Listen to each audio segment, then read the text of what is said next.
औज़ुबिल्लाहिमिनश्शैतानिर्रजीम बिस्मिल्लाहिर्रहमानिर्रहीम। अस्सलाम वालेकुम व्यूअर्स, उम्मीद करता हूँ आप सब खैरियत से होंगे। अल्लाह के हुक्म से मैं भी बिल्कुल ठीक ठाक हूँ। आज हम बनाने लगे हैं आलू का सालन। बहुत ही मज़े का और बहुत ही आसान तरीके से इसको बनाना बताऊँगी।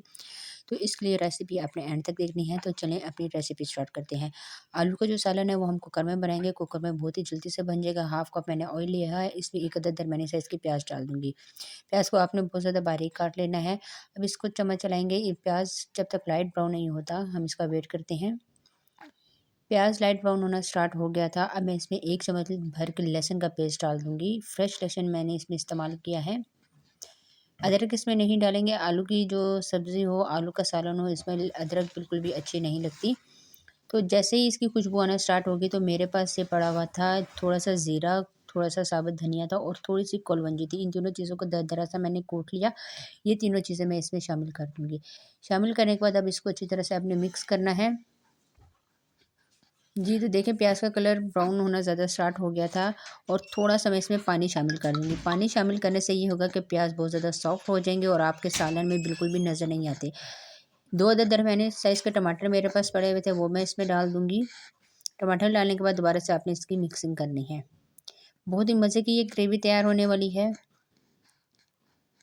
तो मैंने जो इसमें पानी डाला था, पानी डालने का ये मकसद होता है कि जब शोरबा आप करेंगे तो उसमें बिल्कुल भी आपको चीज़ें नज़र नहीं आएँगी। मसाले डाल लेते हैं, हाफ़ चम्मच हल्दी डाल रही हूँ, हाफ़ चम्मच मेरे पास लाल मिर्च का पाउडर पड़ा हुआ है, हाफ़ से भी कम धनिया पाउडर है क्योंकि धनिया हमने साबुत भी डाला है। हस्बे ज़ायक़ा आपने नमक डालना है, नमक मुझे थोड़ा-सा कम लग रहा था तो मैं और इसमें डाल रही हूँ और हाफ़ चम्मच मेरे पास कुटी हुई मिर्चें पड़ी हुई हैं, ये डाल देंगे। तमाम चीज़ें डालने के बाद इसको अच्छी तरह से आपने मिक्स करना है। मसाले अच्छी तरह से इसके साथ मिक्स हो जाए और टमाटर भी आपने अच्छी तरह से इस तरह से चम्मच की मदद से मैश कर लेने हैं। जी, तो जब तक मसाला तैयार होता है मैं आपसे मुलाकात करती हूँ 5 मिनट बाद। जी, तो 5 मिनट गुज़र गए हैं, बहुत मज़े की ग्रेवी तैयार हो गई थी और भी उबर आना स्टार्ट हो गया है। मैं आपको आलू बता देती हूँ, तकरीबन आधा किलो के करीब मैंने आलू लिए थे और बड़े साइज़ में इसको काट लिए हैं। छिलका उतार के अच्छी तरह से अपना वॉश कर लेना है क्योंकि आलू में बहुत ज़्यादा मिट्टी होती है। मसाला तैयार हो गया, अब ये आलू मैं इसमें डाल दूँगी। साइज़ आपने अपनी मर्ज़ी से काट लेना है, मैंने बड़े साइज़ के आलू काटे हैं, ठीक है? इसकी कटिंग जो है वो बड़े साइज़ की है। अच्छी तरह से अब आप इसको मिक्स करेंगे कि तकरीबन आपने इतनी इसकी भुनाई करनी है कि 20 से 30% आपके आलू गल जाएँ। चम्मच आपने चलाते जाना है और अच्छी तरह से इसकी भुनाई करती जानी है। बहुत ही मज़े की खुशबू आ रही थी, जो मैंने इसमें पहले थोड़े से साबुत मसाले पीस के डाले, उसके बाद फिर जो पिसे हुए मसाले डाले, बहुत ही मज़े की खुशबू आना स्टार्ट हो गई थी। पानी डाल दूँगी, तकरीबन मैं 2 कप के करीब इसमें पानी डालूँगी। पानी डालने के बाद अच्छी तरह से मिक्स करना है इसको।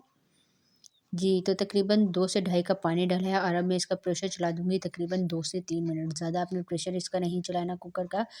2 से 3 मिनट गुज़र गए हैं। मैंने प्रेशर हटा के चेक किया तो बहुत ही ज़बरदस्त आलू गल गए थे और इसकी ग्रेवी जो मतलब कि जितना शोरबा मुझे चाहिए था उस मुताबिक बिल्कुल ये बहुत मज़े का लग रहा था।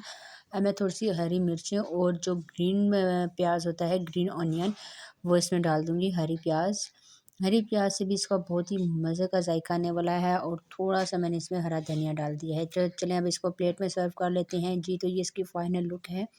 देख सकते हैं कितने मज़े का और कितने ज़बरदस्त इसका शोरबा तैयार हुआ है, ग्रेवी इसकी तैयार हुई है। तो ये रेसिपी आपको ज़रूर ट्राई करनी है। ट्राई करके मुझे बतानी है कि आज की रेसिपी, आसान सी रेसिपी आपको कैसी लगी। आज के लिए इतना ही, इंशाल्लाह नेक्स्ट वीडियो में मुलाकात होगी, तब तक के लिए अल्लाह हाफ़िज़।